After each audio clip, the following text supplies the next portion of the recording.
Hi guys, welcome to big topic.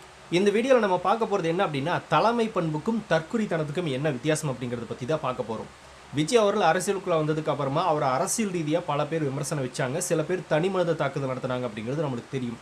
அப்படி இருக்கிற நபர்களுக்கு இப்போ கிடச்சிருக்கிற நியூஸ் சொல்லவா வேணும்?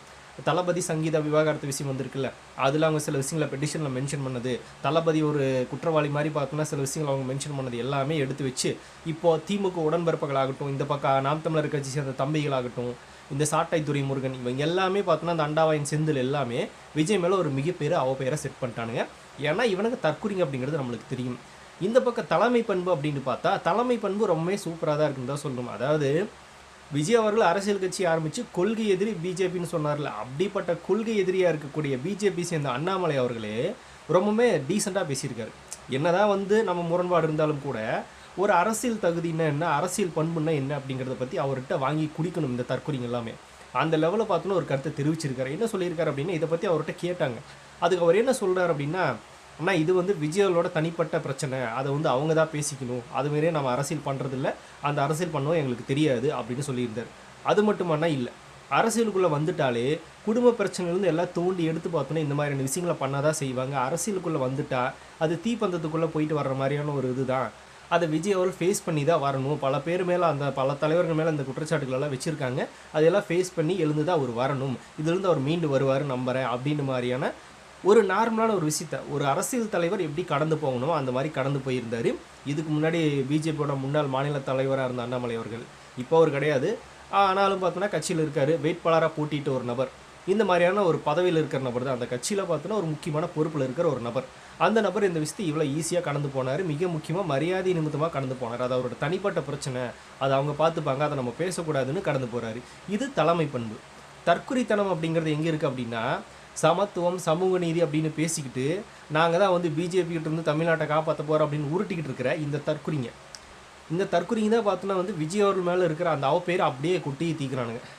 இந்த அண்டாவாயின் செந்தில் எல்லாமே விஜய் மனநலம் பாதிக்கப்பட்டவர் அப்படின்னு பேசிக்கிட்டு இருக்காப்புல. இவன் ஒரு தற்குறி பத்திரிகையாளர் அப்படின்னா எந்தெந்த விஷயத்தை எப்படி எப்படி பேசணும் அப்படிங்கிறது தெரியும்.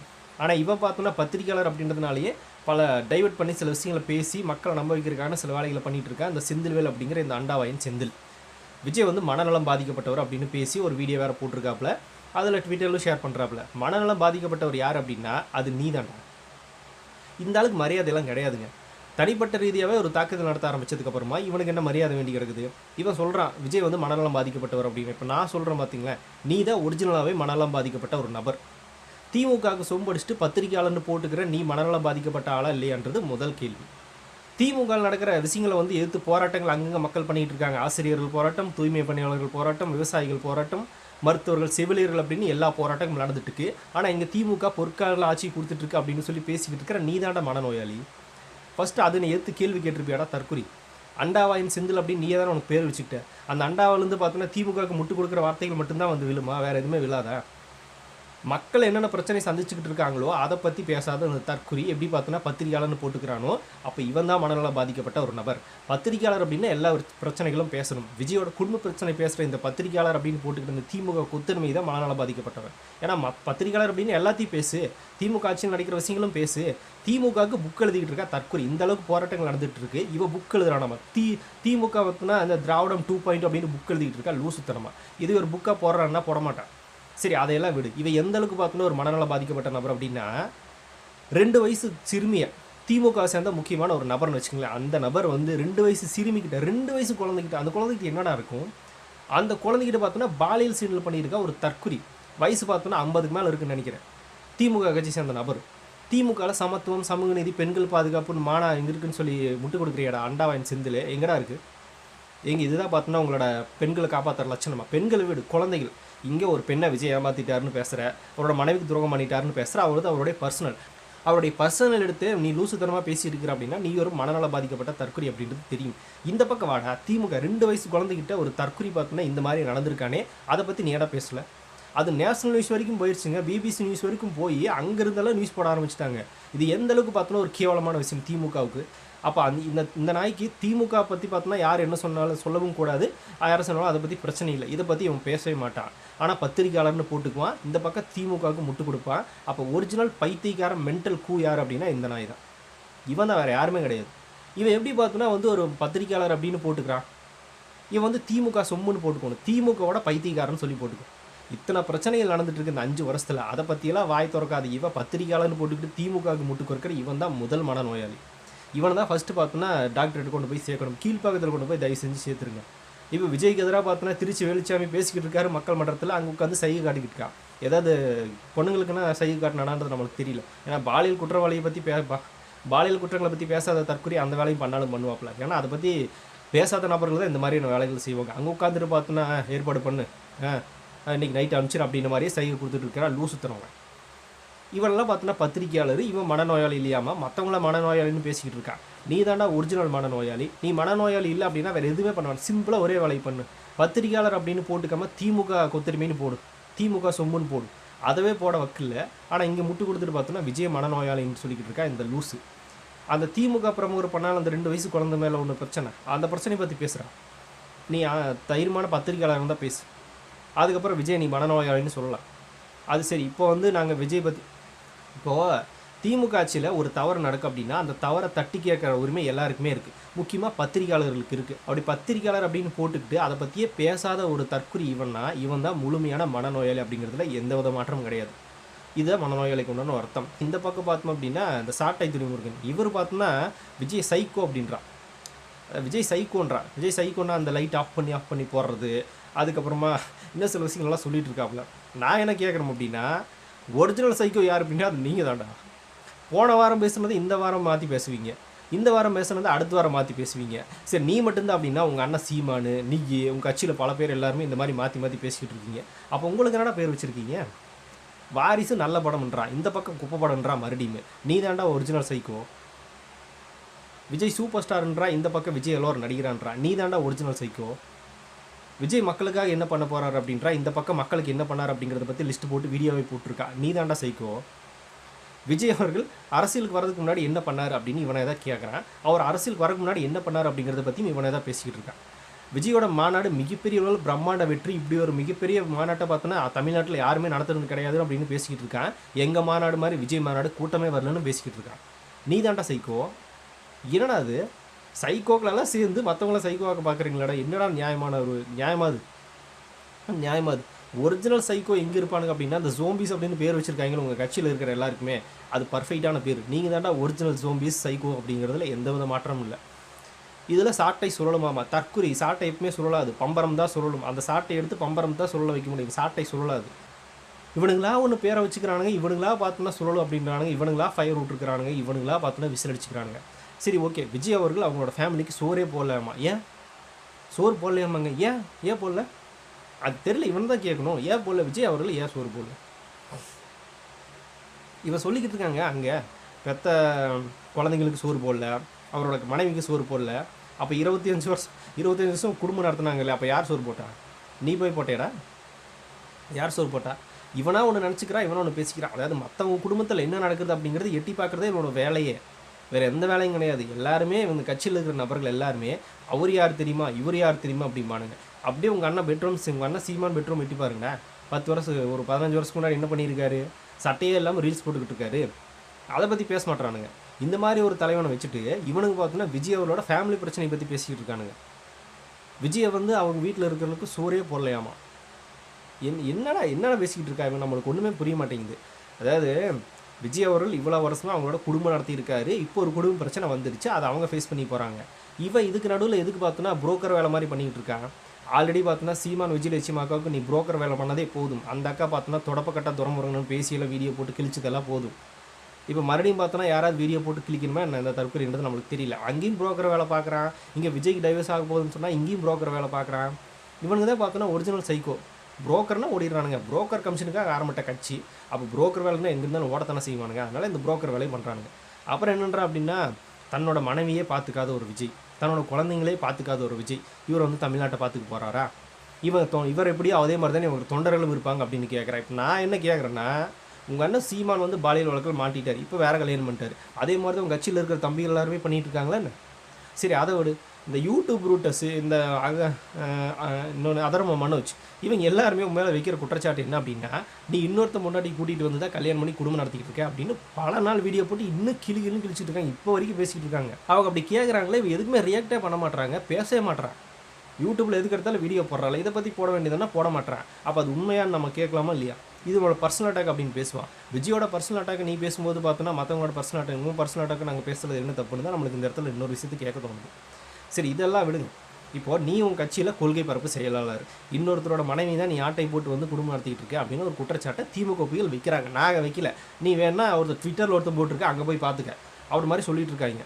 இப்போது கொள்கை பரப்பு செயலாளர் சாட்டை துணிமு இருக்கிற மாதிரியே அவங்க கட்சியில் இருக்கிற எல்லாருமே பார்த்தோன்னா வந்து இன்னொருத்த முன்னாடி ஆட்டை போட்டு கல்யாணம் பண்ண போகிறாங்களா என்ன? அப்படி கல்யாணம் பண்ணிட்டாங்களா? உன்னை பார்த்து அப்படியே அவங்க ஃபாலோ பண்ணிட்டாங்களா? என்னடா பேசுகிறேன்? உங்கள் கட்சியில் இருக்கிற தொண்டர்கள் எல்லாருமே இதைத்தான் ஃபாலோ பண்ணுவாங்க அப்படின்னு விஜய் பேசிக்கிட்டு இருக்க. ஒரு தலைவன் இப்படி இருந்தால் தொண்டர்களும் அப்படி தான் இருப்பாங்க அப்படின்னு. அப்போ உங்கள் அண்ணன் சீமான் மேலே இல்லாத குற்றச்சாட்டா? மண்டி போட்டு மன்னிப்பு கேட்டு வந்தார், அதே மாதிரி உங்கள் கட்சியில் இருக்கிற தம்பிகள் எல்லாருமே அதை தான் பண்ணுவாங்களா? இல்லை நீயும் பார்த்தோன்னா வேற எங்கேயும் மஞ்சப்பொடி அப்புறம் செல்லத்தி அப்படின்னு ஏதோ ஆடியோ கால்லாம் நாங்கள் கேட்டது, இந்த மாதிரி தான் அவங்க உன்னை பார்த்தோன்னா உங்கள் கட்சியில் இருக்கிற தம்பிகளெல்லாம் ஃபாலோ பண்ணுவாங்களா? அதை தான் அவங்களும் ஃபாலோ பண்ணுறாங்களா? அப்போ உங்கள் வழி எதுவோ அந்த வழி தான் உங்கள் தம்பிகளும் ஃபாலோ பண்ணுறாங்க அப்படின்னு ஒரு கேள்வி நம்ம கேட்போமா மாட்டோமா? இவன் என்ன சொல்ல வரான்றது நம்மளுக்கு புரியல. கிளியரான ஒரு ஸ்டேட்மெண்ட் கொடுறா, அரசியல் இதே எதுவும் பேசு, கருத்து திருப்பி பதில் சொல்ல முடியாத மாதிரி ஒரு கேள்வி கேளு.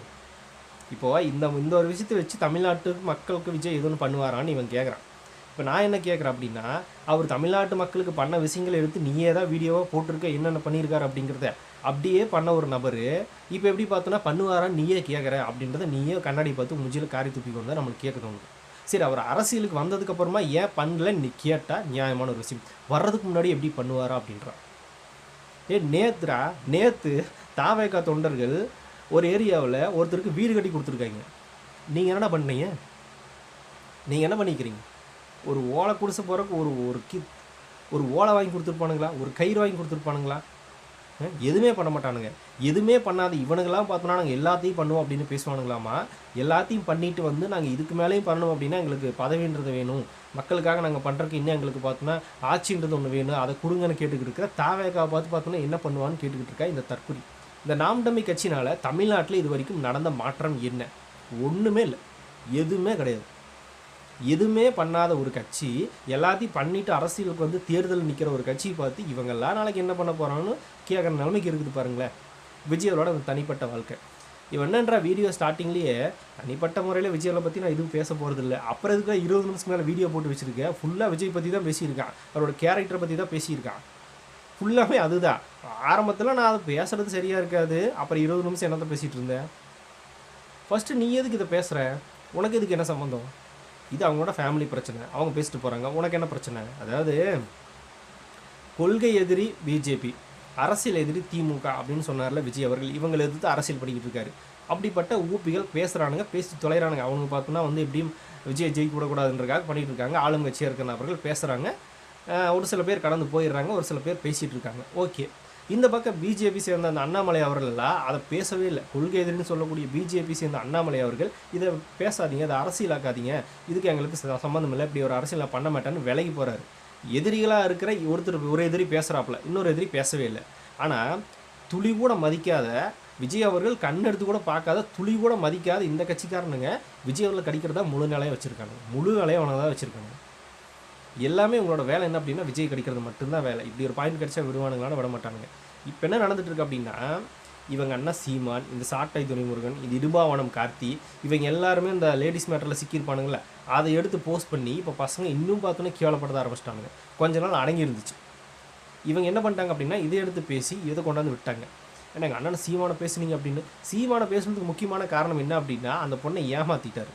என்ன ஏமாற்றிட்டார்? சரி, ஏமாற்றிட்டாரு. அந்த பொண்ணு கேஸ் ஃபைல் பண்ணிடுச்சு. கேஸ் ஃபைல் பண்ணிடுச்சு அப்படின்னா இப்போ சொல்கிற விஷயத்தை பார்த்தோன்னா, ஆமாம் 2 பேர் பழகணும், கல்யாணம் வரைக்கெல்லாம் போகல, விரும்பி உறவு வச்சு ஒன்று பேசினார்ல. ஆனால் இதே முதுக்கு முன்னாடி என்ன பேசினாருன்னா, அந்த பொண்ணை தெரியவே தெரியாது, பழகவே இல்லை, யாருன்னே தெரியாது அப்படின்னு பேசிக்கிட்டு இருந்தவர் திடீர்னு எனக்கு தெரியும், நான் பழகினேன், 7 மாதம் பழகணும், கல்யாணம் பண்ணிக்கிறதெல்லாம் ஐடியாவில் இல்லை, விரும்பி வந்தால் உறவு வச்சு அப்படின்னு மறுபடியும் பல்ட்டி அடிச்சார். இந்த மாதிரி மாற்றி மாற்றி உருட்டுனால தான் இவரை பார்த்தோன்னா கன்ஃபார்மாக ஏமாத்துற மனநிலையில் தான் இவர் பண்ணியிருக்காரு அப்படின்னு எல்லாரும் வச்சு செஞ்சாங்களே தவிர, இவங்க 2 பேரும் பிரச்சனைக்கு கோர்ட்டுக்கு வந்துருந்துச்சு அப்படின்னா, ஆமாம் நான் அந்த மாதிரி இருந்தோம், இவங்க போயிட்டாங்க அப்படின்றத முதலே பேசியிருந்தார் அப்படின்னா யாருமே இதை பற்றி பேசியிருக்க மாட்டாங்க. மாற்றி மாற்றி உருட்டி அந்த பொய்யை பார்த்தோன்னா இவங்களே உண்மையாக்கி மறுபடியும் பார்த்தோன்னா ஆமான்னு ஒத்துக்கிட்டாங்களா, அதுக்கு தான் வச்சு செஞ்சது எல்லாருமே. அந்த ஒரு லாஜிக் புரியாத தம்பிகளுக்கு வேறு எதை சொல்லி புரிய வைக்கிறது? உங்கள் அண்ணன் சீமான் ஃபஸ்ட்டு தெரியவே தெரியாதுன்னு சொன்னாருடா, அப்புறம்டா இப்போ பார்த்தோன்னா தெரியும்னு சொல்லாரு, ஆமான்னு சொல்லாரு. அது எவனாவது கேட்குறானா? கேட்க மாட்டானுங்க. இங்கேயே கேட்காத நபர்கள் இங்கே வந்து விஜய் கேட்குறாங்களாமா. இதில் இன்னொரு குடும்பம் நான் ஒன்று பார்த்தேன். இந்த நாம் தமிழர் கட்சி சேர்ந்த ஒரு சில பேர் என்னென்னா, இது விஜயோட தனிப்பட்ட பிரச்சனை, தம்பிகள் தான் ட்விட்டரில் இது வந்து விஜயோட தனிப்பட்ட பிரச்சனை, இது வந்து அரசியலாக்காதீங்க, இதை பற்றி யாரும் பேசாதீங்க, தயவு செஞ்சு நாம் தமிழர் தம்பி கடந்து போயிருங்க அப்படின்னு பல பேர் ட்வீட் போட்டான். நான் பார்த்தேன். ட்விட்டரில் கம்ப சுற்றுற பசங்க தான் எல்லாருமே. அவங்க கூட பார்த்தோன்னா இதை வந்து நம்ம பேசக்கூடாது, கடந்து போயிடலாம், இது வேணாம் நம்மளுக்கு அப்படின்னு மாதிரி அரசியல் பேச வேணாம்னு சொல்லி கடந்து போகிறாங்க. ஆனால் அந்த கமெண்ட்டில் சோசியல் மீடியாஸில் அரசியல் பேசுகிற இவங்க கடந்து போகிற ஒரு விஷயத்து கூட இந்த கட்சியில் கொள்கை பரப்பு செயலாளர்னு பேரை வச்சுக்கிட்டு இந்த சாக்கடை துறைமுறை இருக்கான்ல அவன் வீடியோ போட்டுக்கிட்டு இருக்கான். இந்த தம்பிகள்கிட்ட வாங்கி குடிடா அப்படின்னு தான் நம்மளுக்கு கேட்க தோணுது. உன் தம்பிகள்கிட்ட வாங்கி குடி. ட்விட்டரில் அரசியல் பண்ணிக்கிட்டு இருக்கிற இவங்களே பார்த்தோன்னா அதை நம்ம அவாய்ட் பண்ணிட்டு போயிடலாம் அப்படின்ற முடிவுக்கு வர்றானுங்க. இங்கே முக்கியமான ஒரு பொறுப்பு கொடுத்துருக்காங்கல்ல, அந்த பொறுப்பில் இருக்கிற தற்குறி, அந்த பொறுப்புன்றதே ஞாபகம் இல்லாமல் நம்ம ஒரு யூடியூபர் அப்படின்னு ஞாபகத்தில் வீடியோ போட்டுக்கிட்டு இருக்கான். அந்த லெவலில் தான் இருக்குது இவனோட அரசியல். இவ்வளோ தான் அவங்களுக்கும் அந்த தம்பிகளுக்கு இருக்க வித்தியாசம், வேறு ஒன்றுமே கிடையாது. அதனால தான் சொன்னேன். இப்போ அது பொறுப்பில் முக்கியமான ஒரு பொறுப்பில் கொள்கை பரப்பு செயலாளர் அப்படிங்கிற ஒரு பொறுப்பில் இருக்கான். ஆனால் இங்கே உட்காந்துக்கிட்டு பார்த்தோன்னா எனி டைம் வந்து விஜயோட பர்சனல் அட்டாக் பற்றியே பேசிக்கிட்டு இருப்பான். தம்பிகள் பார்த்தோன்னா அதை வேணான்னு ஒதுங்கி போகிறாங்க. அப்போ யாரா இதில் கொள்கை பரப்பு செயலாளர், யாரா சரியான அரசியல் புரிஞ்சு வச்சுருக்காங்க அப்படின்னா இவங்க தான் புரிஞ்சு வச்சுருக்காங்களே தவிர இவனுக்கு ஒரு மண்ணும் தெரியல. நிறைய பேர் அட்வைஸ் வேறு, அண்ணா இதை பற்றி பேசாதனே விட்டுருந்தேன், விஜயோட அரசியல் தனிப்பட்ட வாழ்க்கை பற்றி நம்மளுக்கு வேணாம் அப்படின்ற மாதிரி. ஏன்னா அனுபவப்பட்டிருக்காங்கல்ல, சீமான விஷயத்தில் அனுபவப்பட்டிருக்காங்களா, அதனால் நம்மளுக்கு இது வேணாம் அப்படின்னு அவனுங்க அறிவுரை சொல்கிறானுங்க. இந்த தற்கொலைக்கு அது புரிஞ்சாதானே இவன் தான் நேரத்துக்கு தகுந்த மாதிரி பார்த்தோன்னா பச்சு அந்த மாதிரி மாறுவான். இந்த வாரம் பார்த்தோன்னா விஜய் அவளை பற்றி கேவலமாக பேசுவான். அடுத்த வாரமே விஜய் அவர்கள் பார்த்தோன்னா வந்து ஒரு அமௌண்ட்டுங்கெல்லாம் செட்டில் பண்ணிட்டாங்க அப்படின்னா விஜய் ஒரு நல்லவர், அவரை பற்றி யாருக்கு இந்த மாதிரி அவங்க நீங்கள் யார், நான் இருக்கேன் அவரை காப்பாற்றிருக்கேன் அப்படிங்கிற மாதிரி மறுபடியும் முட்டு கொடுப்பான். இந்த லெவலில் தான் இருக்கும் இவங்களோட அரசியலெல்லாம், வேறு எந்த மாதிரியும் இருக்காது. இந்த மாதிரி இருக்கிற ஒரு குரூப்பு விஜயாவில் பேசுறது மிகப்பெரிய கேவலம்னா உங்களுக்கு, நீங்களாம் பேசுறதுக்கு தகுதியே இல்லாத நபர்கள் அப்படின்றத நம்ம இந்த வீடியோவில் தான் சொல்லிக்க விரும்புறது, வேறு ஒன்றுமே கிடையாது. அதாவது நான் சொன்ன தலைமை பண்பு அண்ணாமலை அவர்கள் இங்கே, இவனும் பார்த்தோன்னா ஒரு முக்கியமான பொறுப்பில் இருக்கான். இவன் இங்கே பத்திரிகையாளர் அப்படின்ற பேரில் பார்த்தோன்னா திமுகவுக்கு முரட்டு முட்டு கொடுத்துட்டு திமுக ஆட்சியில் என்ன நடந்தாலும் அதை பற்றி பேசாமல் இருக்கிற அந்த அண்டாவாயன் செந்தில் இங்கே. இவங்களுக்கெல்லாம் டிஃப்ரென்ஸ் பாருங்களேன். இவ்வளோ தான் இவனுங்க. இந்த தற்கொலைங்க தான் பார்த்தோன்னா வந்து விஜய் அவர்களை அழிக்க போகிறானுங்களாமா. இந்த நியூஸ் எல்லாம் ஒரு பர்சன்டேஜ் அட்டாக் பண்ணாது. அதை பற்றி கிளியரான ஒரு வீடியோ வந்து நான் முதல்ல போட்டிருக்கேன், கொஞ்சம் நேரத்துக்கு முன்னாடி போட்டிருந்தேன். நிறைய முக்கியமான விஷயங்கள் இருக்குது, யாராவது பார்க்கலாம் அப்படின்னா செக் பண்ணி பாருங்கள். இந்த தற்கொலைகள் பேசுகிறதுக்கு பார்த்தோன்னா நம்ம இனிமேல் அந்த சாட்டை வச்சு செய்கிறது நம்மளோட முழு வேலையாக இருக்க போகுது. அதில் எந்த மாற்றமும் இல்லை. அடுத்தடுத்த வீடியோ வரும், வெயிட் பண்ணுங்கள். சரி, நீங்கள் என்ன நினைக்கிறீங்க இதை பற்றி அப்படிங்கிறத கமெண்ட்டில் ஷேர் பண்ணிப்போங்க. அப்படியே பிக் டாபிக் சேனல் யாராவது சப்ஸ்கிரைப் பண்ண வந்து மறக்காமல் சப்ஸ்கிரைப் பண்ணிக்கோங்க. வேறு big topics, political news, trending news, cinema updates அப்படி நிறைய நம்ம சேனல் திறந்து வரப்போகுது.